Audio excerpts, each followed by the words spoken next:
চ্যানেলে আপনাকে স্বাগত। হরে কৃষ্ণ,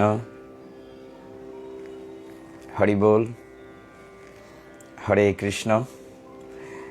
অনাদিরাদি গোবিন্দের অশেষ কৃপায় আজকে আবার আমরা যুক্ত হতে পেরেছি। গোবিন্দের কৃপায় এই হরিবাসরে চমৎকার রজনীতে শ্রাবণ মাসের কৃষ্ণপক্ষী একাদশীতে আবার আমরা আজকে যুক্ত হতে পেরেছি। সকল ভক্তবৃন্দের কাছে আমি অধম দণ্ডবত প্রণিপাত নিবেদন করছি। সত্যি কথা বলতে কি, 15 দিন পরপর যে একটি একাদশী বা হরিবাসর আবির্ভূত হয় আমাদের মাঝে, সেই ক্ষণটির জন্য আমরা প্রতীক্ষায় থাকি এবং আপনারা যারা প্রতীক্ষায় থাকেন, সকলের ভালোবাসায়, সকলের সহমর্মিতায় মূলত ঋদ্ধ হয়ে আমি ঋণী হয়ে থাকছি। যা হোক, আমি আশা করি যথাসময়ে আমরা যুক্ত হতে পেরেছি এবং প্রত্যেক দিনের মতো আজকে এই হরিবাসরটিকে আমরা আপনাদের সকলের সহযোগিতায় সার্থক করতে পারব। একটু বলে নেই এই বিষয়টি যে যারা যুক্ত হচ্ছেন বা হবেন সকলকে সাথে নিয়ে আজকের এই অসম্ভব চমৎকার এই হরিবাসরটিতে আমরা কিছুটা সময় গোবিন্দের সাথে থাকব। আমার জন্য কৃপা করবেন। দীর্ঘদিন ধরেই এই ধারাটি অতিবাহিত হচ্ছে। যারা প্রথম থেকে বা দীর্ঘদিন ধরে আছেন তারা হয়তো জানেন, কিন্তু যারা আজকে নতুন যুক্ত হচ্ছেন, আমার সেটের সামনে যারা আছেন, দেশে বা দেশের বাইরে যারা আছেন, আবার আমি সকল ভক্তবৃন্দকে আভূমিনত দণ্ডবত প্রণিপাত নিবেদন করে আজকের হরিবাসরে অবগাহন করতে চাই। শ্রাবণ মাসের কৃষ্ণপক্ষের একাদশী আমরা যথারীতি দুটি বিষয় নিয়ে আলোচনা করে থাকি। দীর্ঘদিন ধরে যে প্র্যাকটিসটা আমরা করে আসছি কৃষ্ণ কৃপায়, সেটি হচ্ছে যে প্রত্যেকটা একাদশীর রজনীতে হরিবাসরে একাদশীর মাহাত্ম্য এবং ইতোমধ্যে আপনারা সকলেই জানেন শ্রীমদ্ ভগবদ্ গীতা শেষ হয়েছে, শ্রীমদ্ ভাগবতম শুরু হয়েছে। আমরা পঞ্চম স্কন্দ পর্যন্ত শেষ করেছিলাম। ভাগবতে 12টি স্কন্দ আছে, 18,000 শ্লোক আছে। সেখান থেকে আজকে আমরা ষষ্ঠ স্কন্ধে অবগাহন করব। আমরা সেই ইন্ডেক্সে যাওয়ার পূর্বে একটু প্রার্থনা করে আমরা অবগাহন করি। ওম জ্ঞানতিমিরান্ধস্য জ্ঞানাঞ্জন শলাকয়া চক্ষুরুন্মীলিতং येन তস্मै শ্রী গুরুবে নমঃ। হে কৃষ্ণ করুণা সিন্ধু দীনবন্ধো জগৎপতে গোপেশ গোপিকাকান্ত রাধাকান্ত নমস্তুতে। তপ্ত কাঞ্চন গৌরাঙ্গী রাধে বৃন্দাবনেশ্বরী বৃষভানুসুতে দেবী প্রণমামি হরিপ্রেম। নম মহাবদান্নায় কৃষ্ণ প্রেম প্রদায়তে কৃষ্ণায় কৃষ্ণ চৈতন্য নাম্নে গৌরতীশে নম। নারায়ণং নমস্কৃত্য নরস্নৈব নরোত্তমম দেবীম সরস্বতীম ব্যাসম তত জয় মুদিরয়েৎ। নময়ং বিষ্ণুপাদায় কৃষ্ণপ্রেষ্ঠায় ভূতলে শ্রীমতে ভক্তিবেদান্ত স্বামিনীতি নামিনে। নমস্তে সরস্বতী দেবে গৌরবাণী প্রচারিণে নির্বিশেষ শূন্যবাদী পাশ্চাত্য দেশ তারিণে। বাঞ্ছাকল্পতরুভ্যশ্চ কৃপা সিন্ধুভ্য এব চ পতিতানাং পাবনেভ্যো বৈষ্ণবেভ্যো নমো নমঃ। জয় শ্রীকৃষ্ণ চৈতন্য প্রভু নিত্যানন্দ শ্রী অদ্বৈত গদাধর শ্রীবাসাদি গৌরভক্ত বৃন্দ। হরে কৃষ্ণ কৃষ্ণ কৃষ্ণ হরে হরে, হরে রাম রাম রাম হরে হরে। হরিম তৎসৎ। অনাদিরাদি গোবিন্দের অশেষ কৃপায় আজকের এই একাদশী রাত্রিতে হরিবাসরে আমরা যথারীতি একাদশীর মাহাত্ম্য নিয়ে কথা বলবো। শুরুতে গুরু গৌরাঙ্গ যদি কৃপা করেন, এবং তারপরে আমরা ধারাবাহিকভাবে যেভাবে ভাগবত নিয়ে এগিয়ে যাচ্ছিলাম, অর্থাৎ পঞ্চম স্কন্দ আমরা শেষ করেছি। 12টি স্কন্দের মধ্যে শ্রীমদ্ ভাগবতমের আজকে আমরা ষষ্ঠ স্কন্ধে প্রবেশ করতে প্রয়াসী হব। প্রথমেই আমরা যদি গোবিন্দ বলান, আমরা শ্রীমদ্ ভগবত গীতার পূর্বে যেহেতু আমরা আজকে প্রার্থনা করেছি এবং যথারীতি একাদশীর মাহাত্ম্য আলোচনা করব। আপনারা সকলেই জানেন, আমি আশাবাদী আপনারা সকলেই একাদশী ব্রত পালন করছেন।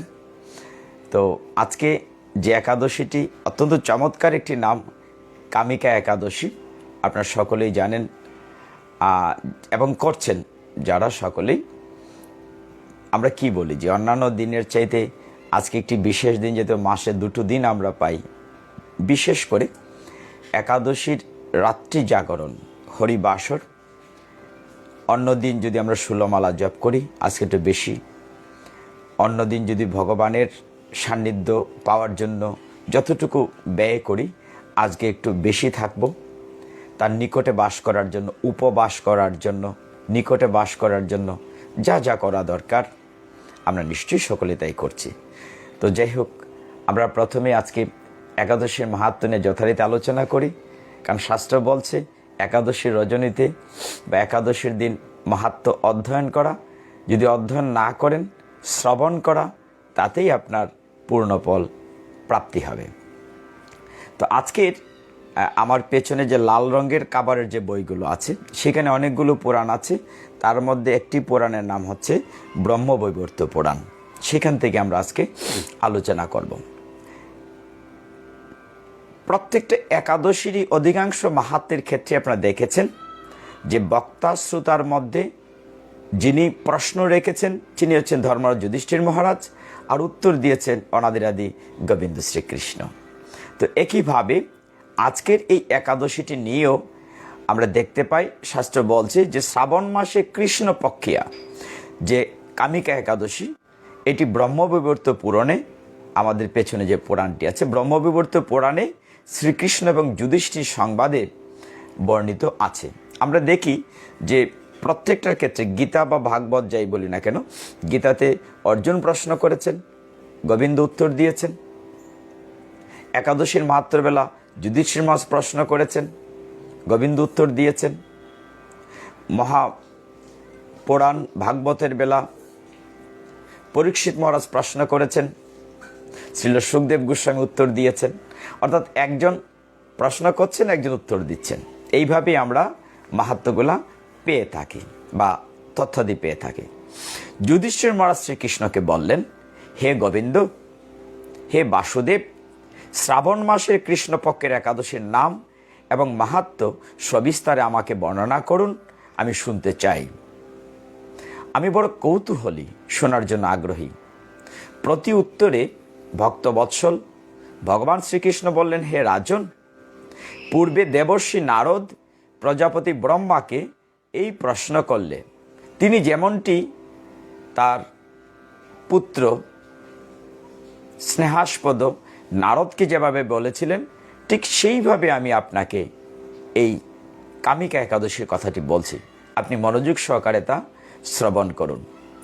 এক সময় ব্রহ্মার কাছে ভক্তশ্রেষ্ঠ নারদ জিজ্ঞাসা করলেন, হে ভগবান, শ্রাবণ মাসের কৃষ্ণ পক্ষিয়া একাদশীর নাম কি? এর আরাধ্য দেবতাকে, সেই ব্রতের বিধি বা কী রকম, এবং এই ব্রতের ফলে কি পুণ্য লাভ হয় তার সবিশেষ জানতে ইচ্ছে করছে। আপনি কৃপা করে আমাকে তা জানালে আমার জন্য জীবন ধন্য হবে। শ্রী নারদের কথা শুনে ব্রহ্মা অত্যন্ত সন্তুষ্ট হলেন। ব্রহ্মাজি খুব খুশি হলেন। তিনি বললেন, হে বৎস, এই সমস্ত জগৎজীবের কল্যাণের জন্য তুমি প্রশ্নটি করেছ। তোমার প্রশ্ন উত্তরের মধ্য দিয়ে সমস্ত জগতের কল্যাণ হবে, আমি তা বুঝিয়ে বলবো। শ্রাবণ মাসের কৃষ্ণপক্ষে একাদশীকে কামিকা নামে জগতে প্রসিদ্ধা। এই একাদশীর মাহাত্ম্য শ্রবণে বলা হচ্ছে যে বাজপেয় যজ্ঞের ফল লাভ হয়। ভগবান শ্রীহরির পূজা অর্চনা অপরিমিত পূর্ণ ফল প্রদান করে। গঙ্গা, গোদাবরী, কাশী, নৈমিষারণ্য, পুষ্কর ইত্যাদি তীর্থ দর্শনের সমস্ত ফল একমাত্র কৃষ্ণ পূজার মাধ্যমে কোটি গুণ লাভ করা যায়। এটা শাস্ত্রীয় নির্দেশনা। সাগর এবং অরণ্য বৃক্ষ পৃথিবী দানের ফল কিংবা দুগ্ধবতী গাভী দানের ফল অনায়াসে এই একাদশী ব্রত পালনের মধ্য দিয়ে লাভ করা যায়। যারা পাপপূর্ণ সাগরে নিমগ্ন, এই ব্রতই তাদের উদ্ধারের একমাত্র সহজ উপায়। কি বলছেন ভগবান? বলছেন আমার মতো অধম, বলছেন যারা পাপ পুণ্যের মানে এই যে পাপের সাগরে যারা ডুবে আছে তারাও উদ্ধার পেয়ে যাবে। এই রকম বা এই কামিকা একাদশী ব্রতটি যদি পালন করে তাহলে সে সেখান থেকে উদ্ধার পেয়ে যাবে। পাপনাশক, পাপকে যিনি নাশ করে, পাপনাশক শ্রেষ্ঠ ব্রত আর জগতে নেই এই কামিকা একাদশীর মতো। শ্রীহরি স্বয়ং এই মাহাত্ম্য কীর্তন করেছেন। রাত্রি জাগরণ করে যারা এই ব্রত পালন করেন তারা কখনো দুঃখ দুর্দশাগ্রস্ত হন না। অত্যন্ত গুরুত্বপূর্ণ একটি বাক্য এখানে বলা হচ্ছে মাহাত্ম্যে, যে যারা রাত্রি জাগরণ করে, যারা আজকে রাত্রি জাগরণ করে এই একাদশীর ব্রত পালন করছে তাদের কোনো দুঃখ দুর্দশা থাকে না, দূর হয়ে যায়। এই ব্রত পালনকারী কখনো নিম্নজনী প্রাপ্ত হয় না। আর একটি চমৎকার মাহাত্ম্য এখানে। নিম্নজনী তো আপনি নিশ্চয়ই বুঝেন যে আমরা 84 লক্ষ জনী পরিক্রমায় দুর্লভ মনুষ্য জন্ম পেয়েছি। যারা এই কামিকা একাদশী ব্রত পালন করবেন তারা কখনোই নিম্নজনী অর্থাৎ মনুষ্য জন্ম থেকে নিচের দিকে নামবেন না। কেশবপ্রিয়া তুলসী পত্র সহ এই একাদশী মাহাত্ম্যের আরেকটি বিষয় হচ্ছে আজকে বৃন্দা দেবীর প্রার্থনাগুলা বলা হচ্ছে বা বৃন্দা সেবার কথা গুরুত্ব দেওয়া হয়েছে। কেশবপ্রিয়া তুলসী পত্রে যিনি শ্রীহরির পূজা করেন, পদ্মপাতার জলের মতো তিনি পাপে নির্লিপ্ত থাকেন। যারা তুলসী পত্র দ্বারা ভগবানের সেবা পূজা করেন, এখানে বলা হচ্ছে তাদের পদ্ম পাতার উপর একটি ফোঁটা জল রাখলে যেমন টলটলনে পড়ে যায়, এরকম নির্লিপ্ত থাকেন পাপের জীবন থেকে। তুলসী পত্র দিয়ে বিষ্ণু পূজায় ভগবান যেমন সন্তুষ্ট হন, মণিমুক্তাদি মূল্যবান বস্তু দ্বারা সেবা করলে ভগবান এতটা খুশি হন না। অর্থাৎ ভগবানের প্রিয় হচ্ছে তুলসী পত্র। বলা হচ্ছে যে ব্রহ্মা বলেন, হে নারদ, যিনি তুলসীকে প্রত্যদর্শন করেন, শুধু দেখেন, তার সকল পাপ রাশি বিদূরিত হয়ে যায়। যিনি তাকে স্পর্শ করেন তার পাপ মলিন দেহ পবিত্র হয়।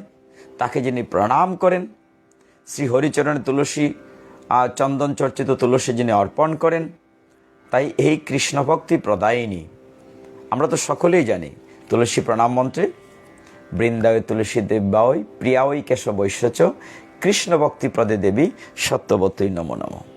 মানে যিনি বৃন্দা দেবী, যার নামে বৃন্দাবন, সেই কৃষ্ণ প্রেয়সী তুলসীকে জল সিঞ্চন করা।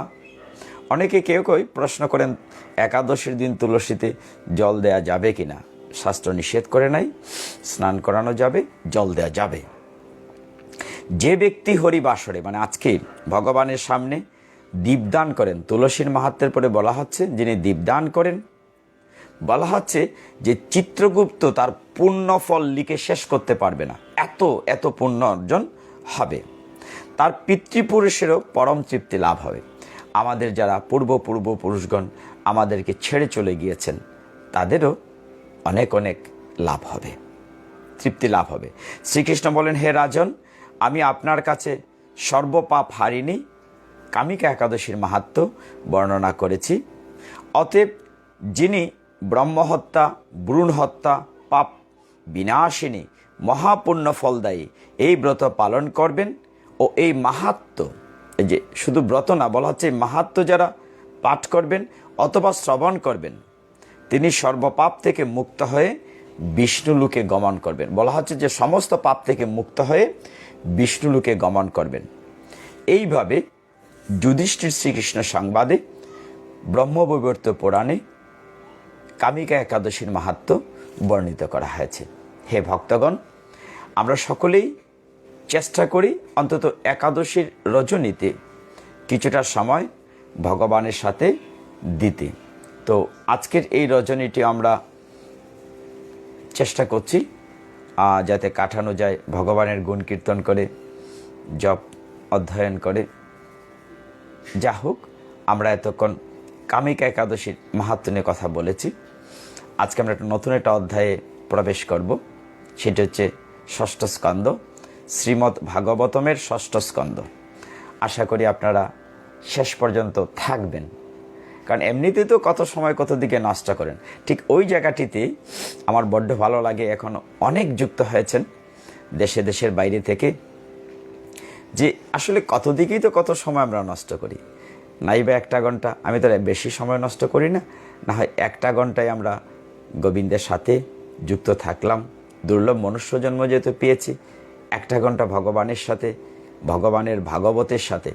কি বলা হয় শাস্ত্রে বলা হচ্ছে যে গ্রন্থ ভাগবত, অর্থাৎ ভগবানের চৈতন্য চরিতামৃত বলেন, গীতা বলেন কিংবা ভাগবত বলেন, বিশেষ করে ভাগবতকে বলা হচ্ছে, আমরা যে ভাগবত বলি, যে আমাদের সামনে যে মহাপুরাণ ভাগবত আছে, সেখানে বলা হচ্ছে যে সেটি হচ্ছে সাক্ষাৎ ভগবান। এই কলিযুগে ভগবানকে বলা হয় তিনি 3টি রূপে আবির্ভূত বা অবতীর্ণ হয়েছেন। একটি হচ্ছে নাম রূপে, গোলকের প্রেমদন যে নাম, হরে কৃষ্ণ মহামন্ত্র বা ভগবানের যে কোনো নাম রূপে তিনি আবির্ভূত হয়েছেন। দ্বিতীয়ত বলা হয়ে থাকে তিনি গ্রন্থ ভাগবত রূপে অবতীর্ণ হয়েছেন। তৃতীয়ত বলা হয় তিনি অর্চা বিগ্রহ বা কলিযুগ পাবনতর চৈতন্য মহাপ্রভু রূপে আবির্ভূত হয়েছেন। এই কলিযুগে এই 3ভাবেই ভগবানকে আমরা সামনে থেকে সান্নিধ্য পাওয়ার সুযোগ পেয়েছি। যাই হোক, আমরা ভাগবতে অবগাহন করব। আপনারা আমার জন্য কৃপাশীর্বাদ করবেন। আমি আবারও যারা যুক্ত হয়েছেন বা যুক্ত হচ্ছেন সকলকে সাথে নিয়ে ভাগবতে অবগাহন করব। ওম নমো ভগবতে বাসুদেবায়, ওম নমো ভগবতে বাসুদেবায়, ওম নমো ভগবতে বাসুদেবায়। এখন শ্রীমদ্ ভাগবতম, এখানে একটা বিষয় আপনারা যারা নতুন যুক্ত হচ্ছেন তাদের জন্য বলছি। আপনারা জানেন সকলেই, তারপরেও একটি আকারের ব্যবধান আছে। আমরা যখন গীতা উচ্চারণ করি সেটা হচ্ছে শ্রীমদ্ ভগবত গীতা আকার ছাড়া, আর যখন ভাগবত উচ্চারণ করব শ্রীমদ্ ভাগবত, সেটি হচ্ছে মহাপুরাণ। ও আরেকটি কথা বলা দরকার ছিল একাদশীর মাহাত্ম্য শেষে, সেটি হচ্ছে আমাদের একাদশীর সবচেয়ে গুরুত্বপূর্ণ একটি বিষয় আগামীকাল সকালের পারণা। অর্থাৎ আজকে আমরা যে পঞ্চশস্য বর্জন করে একাদশী ব্রত পালন করেছি, আগামীকাল সেই পঞ্চশস্য দ্বারা তৈরিকৃত কোনো বিষয় বা বস্তু তৈরি করে ভগবানকে নিবেদন করে আগামীকাল সকালে নির্দিষ্ট সময়ের ভিতরে পালনা করতে হবে। এই কামিকা একাদশীর পালনার সময় আগামীকাল 5টা 24 থেকে 9টা 51 বাংলাদেশ সময়ের কথা বলছি। 5টা 24 থেকে 9টা 51 এর ভেতরে ভগবানকে নিবেদন করে প্রসাদ পেতে হবে, অর্থাৎ পালনা করতে হবে। তো যা হোক, আমি ষষ্ঠ স্কন্ধ অবগাহন করতে চাই। শ্রীমদ্ ভাগবতম, আমাদের যে মহাপুরাণটি আছে সেটা অত্যন্ত গুরুত্বপূর্ণ। যারা নিয়মিত পড়েন, আমাদের দুর্ভাগ্যটা হচ্ছে এইখানে যে আমরা পড়তে চাই না বা পড়ার সময় পাই না। কোনো অসুবিধা নাই, এর জন্য তো আমরা আছি নাকি ভক্তবৃন্দ। শারীরিকভাবে খুব একটা সুস্থ না, এই যে আসলে প্রচণ্ড গরমের কারণে হয়তো বা চারদিকে যেভাবে শারীরিক অবস্থা অনেকেরই খারাপ যাচ্ছে, তারপরেও গোবিন্দ অনেক ভালো রেখেছেন। যে কথাটা না বললেই নয়। একটু ভেবে দেখুন তো, আপনার চারপাশে গত একাদশী থেকে এই একাদশী পর্যন্ত অনেকে তো চলে গিয়েছেন, পরিচিত অপরিচিত, আত্মীয় অনাত্মীয়, স্বজাতীয় বিজাতীয়। আমাদের অনেক বন্ধুবান্ধব আত্মীয় স্বজন আমাদেরকে ছেড়ে চলে গিয়েছেন না ফেরার দেশে। গোবিন্দ তো এখনও আমাদেরকে সুস্থ রেখেছেন, অনেকটাই ভালো রেখেছেন। অতএব কিছুটা সময় অবশ্যই আমরা ভগবানকে দেব, অন্তত কৃতজ্ঞতা প্রকাশ করার জন্য। আজকে একটি অদ্ভুত বিষয় আমরা ষষ্ঠ স্কন্ধে ঢুকলে পাব। সেটিতে 19টি অধ্যায় আছে।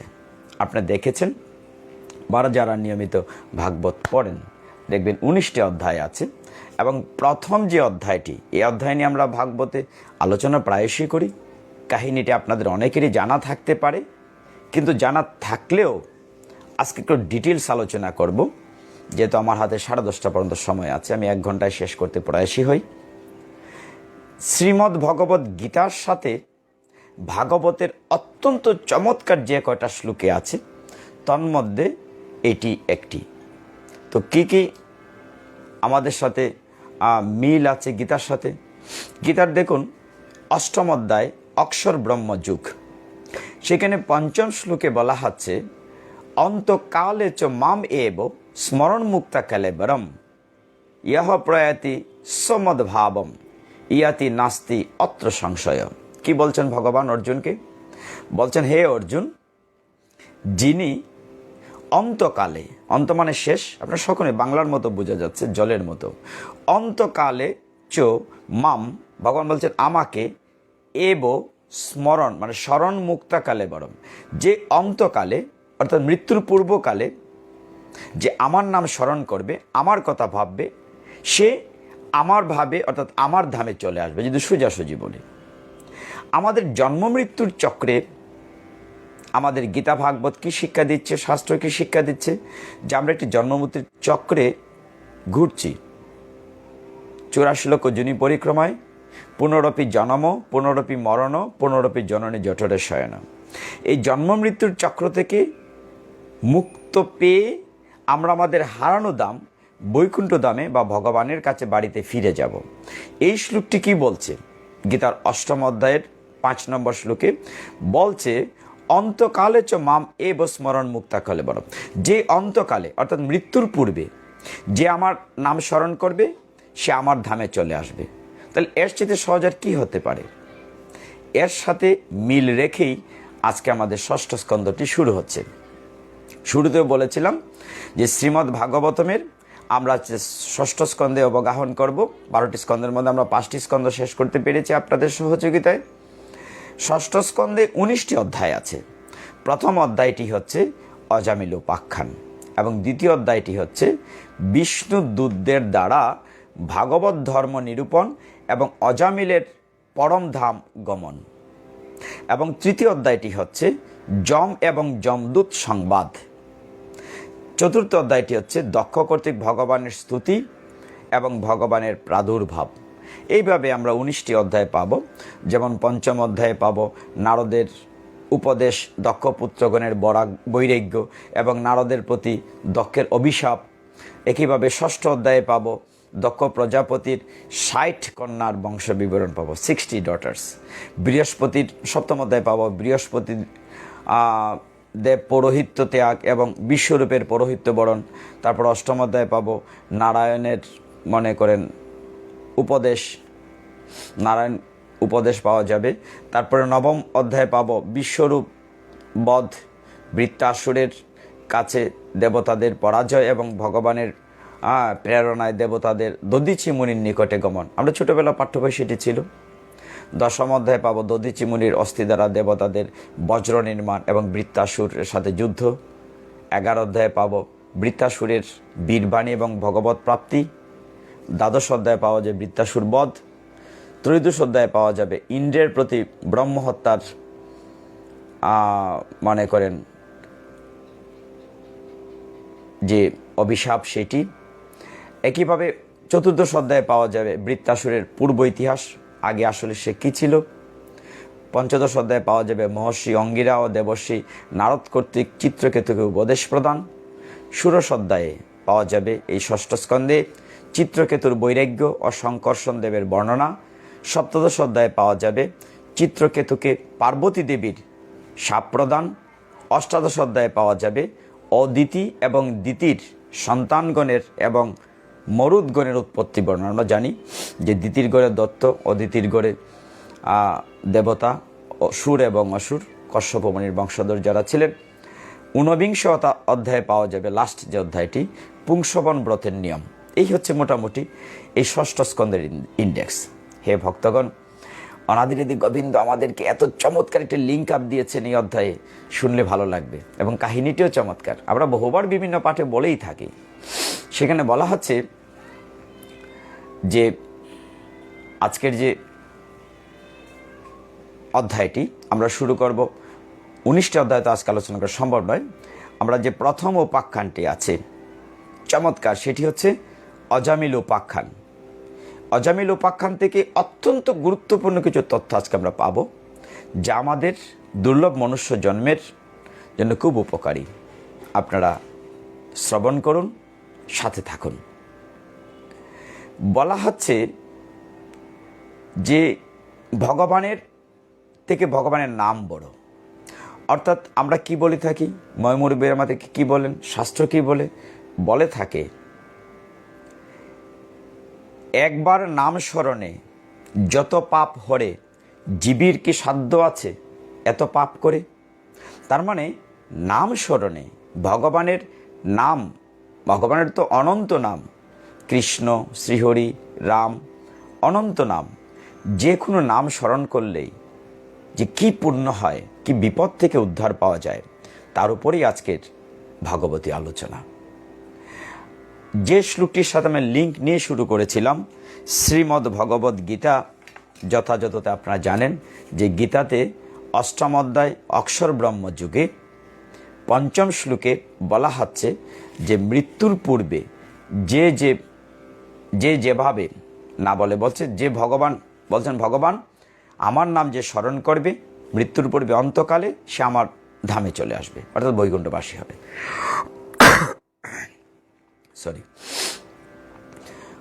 শাস্ত্র বলছে ষষ্ঠ স্কন্ধের প্রথম অধ্যায়টিতে অজামিল কাহিনীটি, ও অনেক ভক্ত গীতাকে জয়ধ্বনি দিচ্ছেন, ধন্যবাদ। পঞ্চম শ্লোক ছাড়াও ষষ্ঠ শ্লোকেও এই কথাগুলো একটু অন্যরকম সুন্দর করে বলা আছে।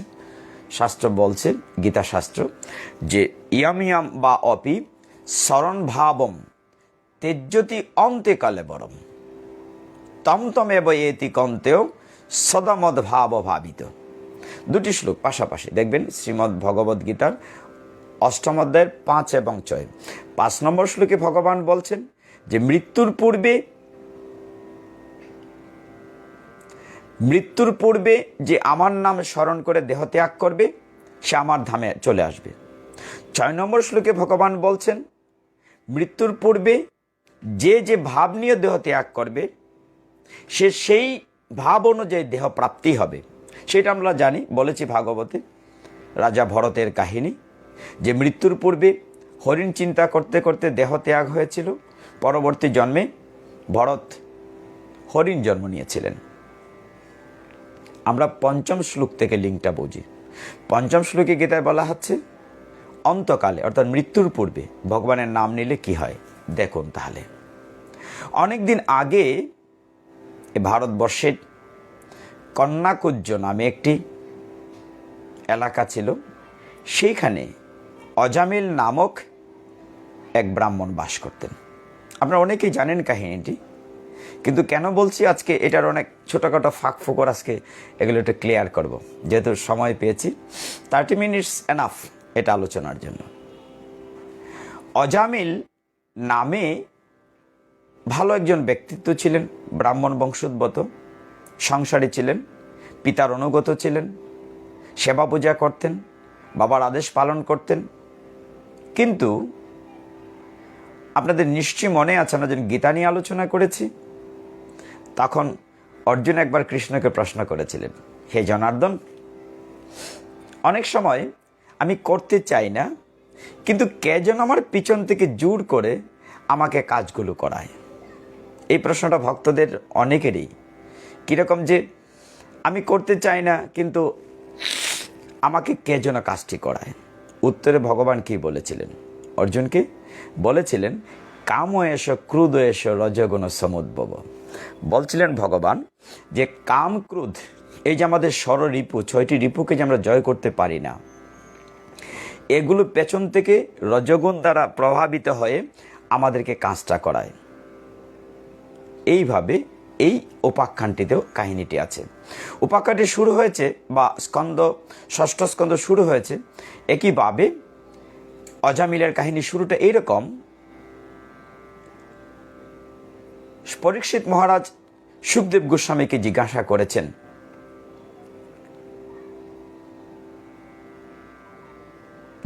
করেছেন, হে ভগবান,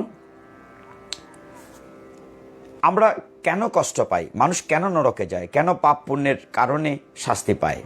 আচ্ছা, মানুষ কি নরকে না গিয়ে থাকতে পারে না? নরকগামী কেন হবে?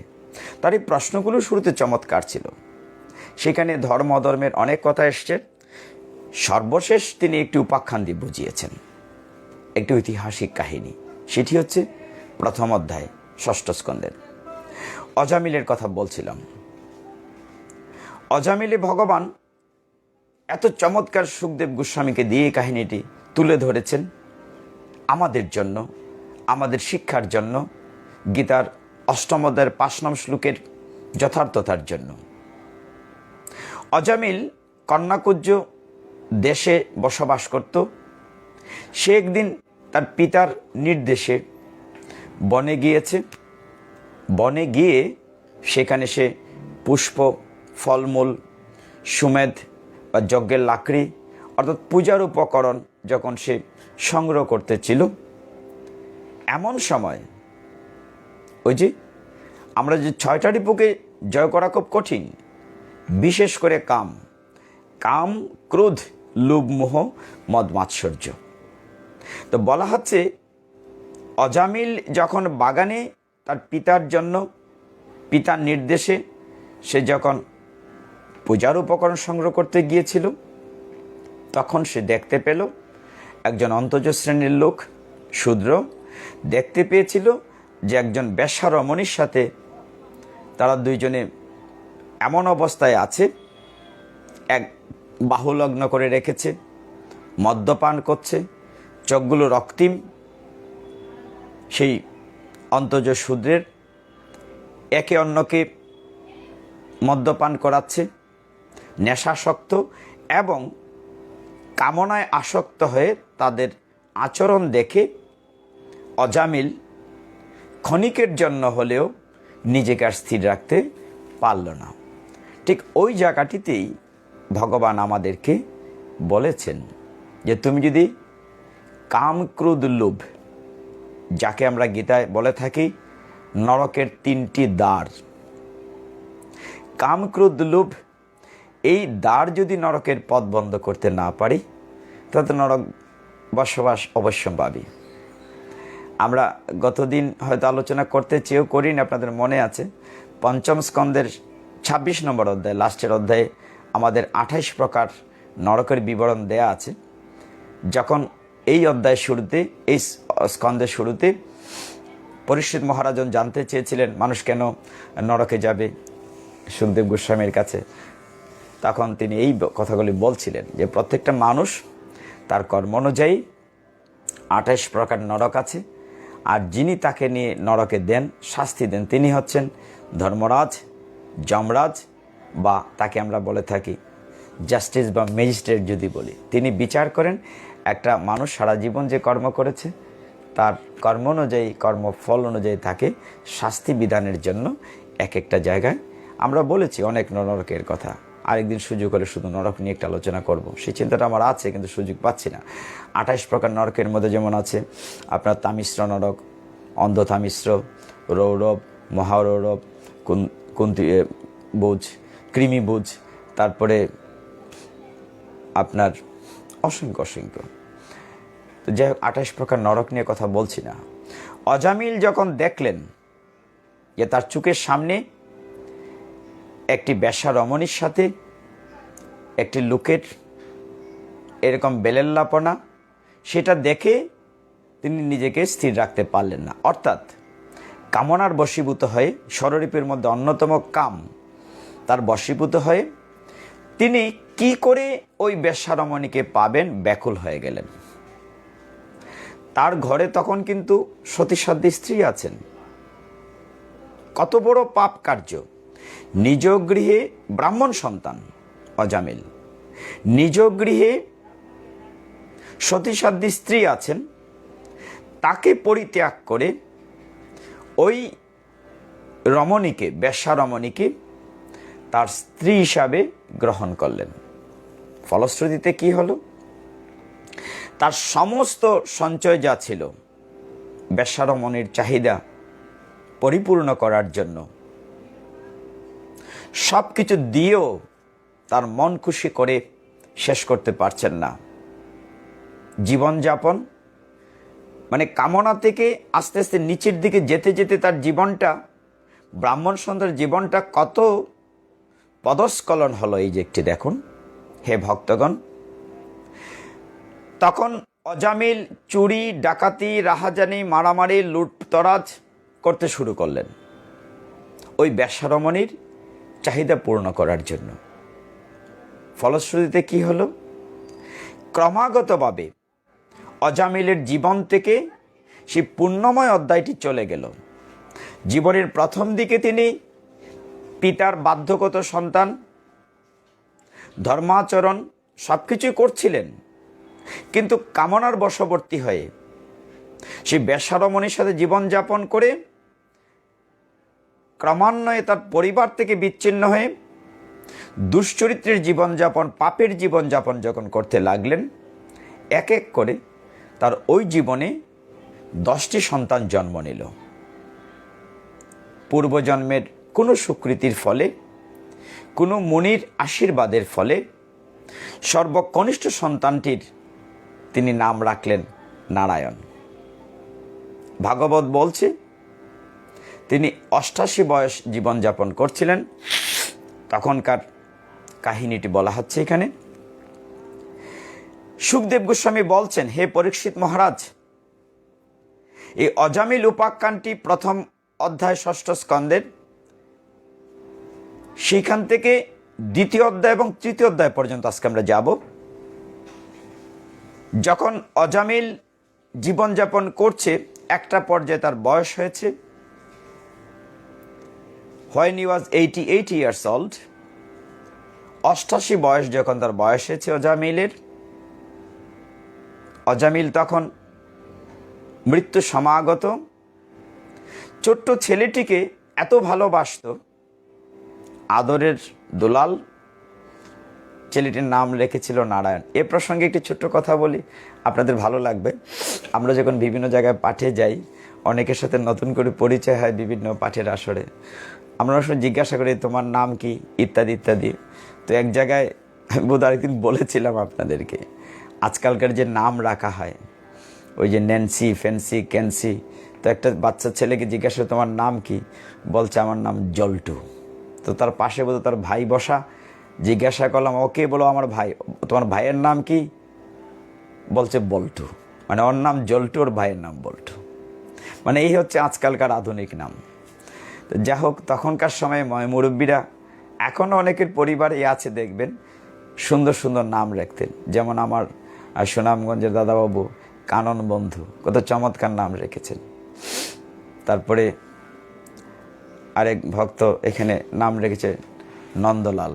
হ্যাঁ, তাই না? এই যে সুন্দর সুন্দর নামগুলো। যা হোক, যে কোনো পুণ্য ফলে অজামিল তার ছোট ছেলেটির নাম রেখেছিল নারায়ণ। খেতে বসতে শুইতে ডাকতো নারায়ণ আসো, নারায়ণ আসো। এত অপাত্য স্নেহে মুখে খাবার তুলে দিত। ছেলেটিও বাবার কোলে দৌড়ে আসতো। ছোট্ট ছেলেটিকে নিয়েই তার শেষ বয়সের দিন যাপন হচ্ছিল। প্রচণ্ড রকম ভালোবাসা অজামিল ছোট্ট ছেলেটিকে সবসময় কাছে পেতে চাইত। মানুষ যখন বিপদে পড়ে স্বভাবতই সে তার আপনজনের দ্বারস্থ হয় বা আপনজনকে ডাকে।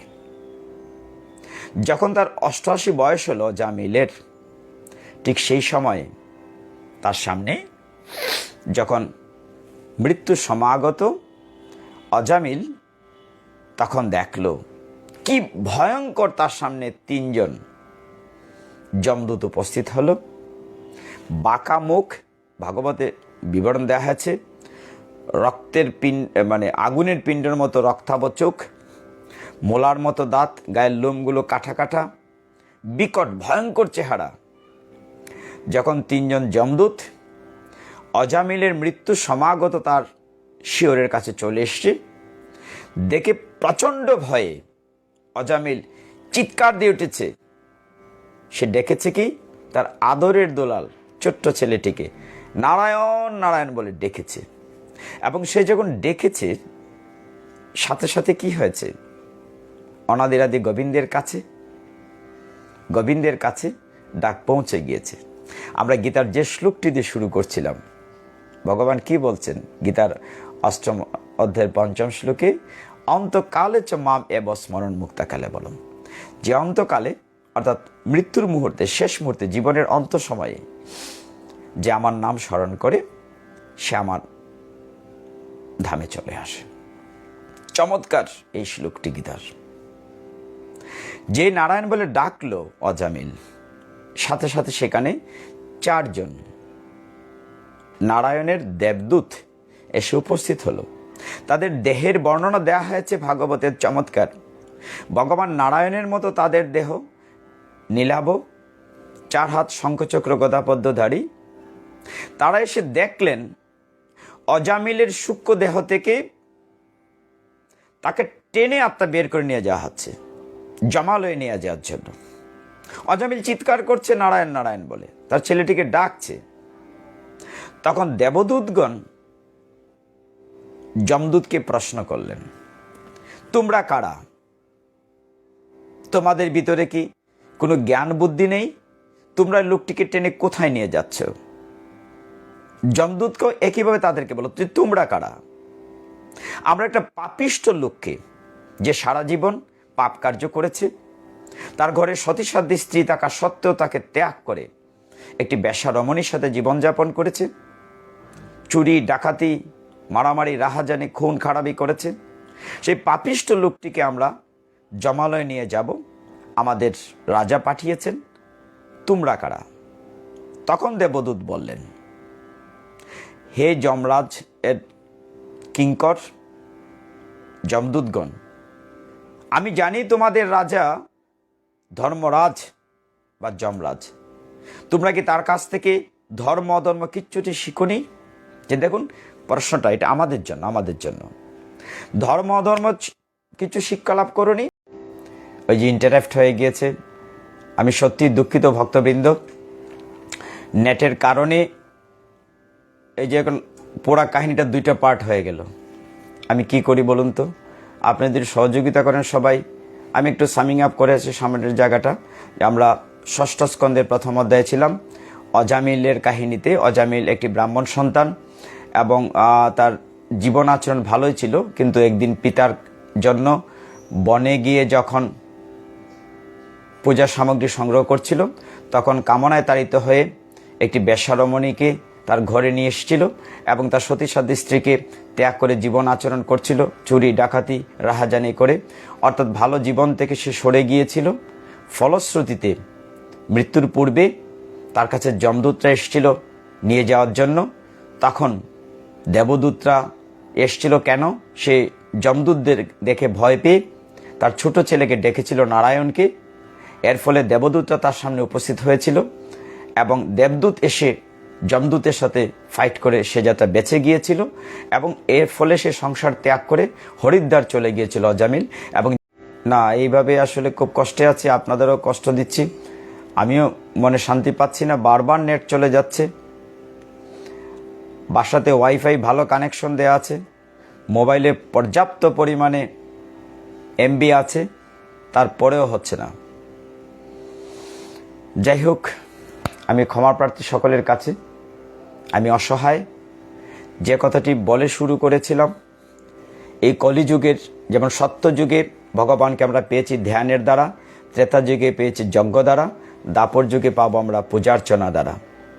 তো এই কথা বলে আমরা শেষ করব যে ভগবান বলছেন যে আমি দূরে থেকে যদি কারণ দ্বারা আমার নাম উচ্চারণ শুনি, ভগবান বলছেন যে ইয়াদ গোবিন্দতি চক্রুষ কৃষ্ণমাম দূরবাসিনম, আমি তার কাছে ঋণী হয়ে যাই। হে ভক্তগণ, ভগবান বলছেন আমার নাম জেনে আমি সেই নামটা শুনে তার কাছে ঋণী হয়ে যাই।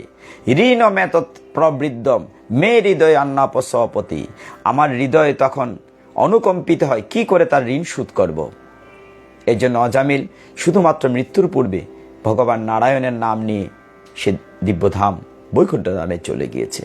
আসুন দুর্লভ মনুষ্য জন্ম সার্থক করি, যেহেতু ভগবান বলছেন কৃষ্ণেতি মঙ্গলম নাম ঈশ্বর বাচি প্রবর্ততে। ভস্ম বলা হচ্ছে যে ভস্মী ভবন্তি সৈদ্যন্ত মহাপাতক কোটয়া। আমরা যদি মহাপাপও করি, ভগবানের নাম নিলে পবিত্র নামের কারণে আমাদের সমস্ত পাপ বিদূরিত হয়ে যাবে। যা হোক, আজকে প্রচণ্ড রকম ডিস্টার্ব হয়েছে ইন্টারনেটের কারণে। আমি হয়তো ধারাবাহিকভাবে এটি কিছু করতে পারিনি। আমি কথা বলে গিয়েছি কন্টিনিউ, কিন্তু নেট আমাকে অ্যালাউ করেনি। এই প্রতিবন্ধকতার ভিতর দিয়েও আমাদেরকে যেতে হবে। যারাই শেষ মুহূর্ত পর্যন্ত বা মাঝখানে যেখানটুকু যতটুকু শুনেছেন, ভাগবতের বেলা বলা হচ্ছে শ্রবণং মঙ্গলম, শুনলেই মঙ্গল হয়। এই যে যতটুকুই শুনেছেন ততটুকুই মঙ্গল হয়েছে। আপনার কৃপা করবেন আমার জন্য। আজকে আমরা এখানে রাখবো। পরবর্তী একাদশীতে যদি ভগবান সুস্থ রাখেন সবাইকে, নিশ্চয় আবার সকল ভক্তবৃন্দের সাক্ষাৎ পাবো। সেই প্রত্যাশা পোষণ করে, হৃদয়ে ধারণ করে আজকে আমরা এখানে শেষ করব। অনাদের আদি গোবিন্দ আমাদের সনাতন শাস্ত্রে যে জ্ঞান দিয়েছেন, কি বলেছেন, সর্বে সুখিনো ভবন্তু, সর্বে সন্তু নিরাময়া, সর্বে ভদ্রাণী পশ্যন্ত, মা কশ্চিৎ দুঃখ ভাগববেন। আর ওই যে বলছিলাম যে নামের এত গুরুত্ব দেয়া আছে। আজকের মূলত ষষ্ঠ স্কন্ধের প্রথম, দ্বিতীয়, তৃতীয় 3টি অধ্যায়। আমি শেষের অধ্যায়টি আলোচনা করিনি নেটের কারণে, যম এবং যমদূত সংবাদ। আমরা এই অধ্যায়টি আবার সামিং আপ আগামী এপিসোডে করতে চেষ্টা করব, যাতে করে যারা ইন্টারেক্টে বিঘ্নিত হয়েছেন তারা যেন পুরাটা আবার দেখতে পারেন। আমার জন্য কৃপা করবেন। আমি আর আপনাদের বিরক্ত করছি না, আজকে শেষ করছি। হরে কৃষ্ণ কৃষ্ণ কৃষ্ণ হরে হরে, হরে রাম রাম রাম হরে হরে, হরে কৃষ্ণ কৃষ্ণ কৃষ্ণ হরে হরে, হরে রাম রাম রাম হরে হরে, হরে কৃষ্ণ কৃষ্ণ কৃষ্ণ হরে হরে, হরে রাম রাম রাম হরে হরে। আমার ভুল ত্রুটি ক্ষমা করবেন। ওম যদস্কর পরিভ্রষ্ট মাত্রহীনঞ্চ যদ্ভবেৎ পূর্ণং ভবতু তৎসর্বম তৎপ্রসাদাৎ জনার্দনম।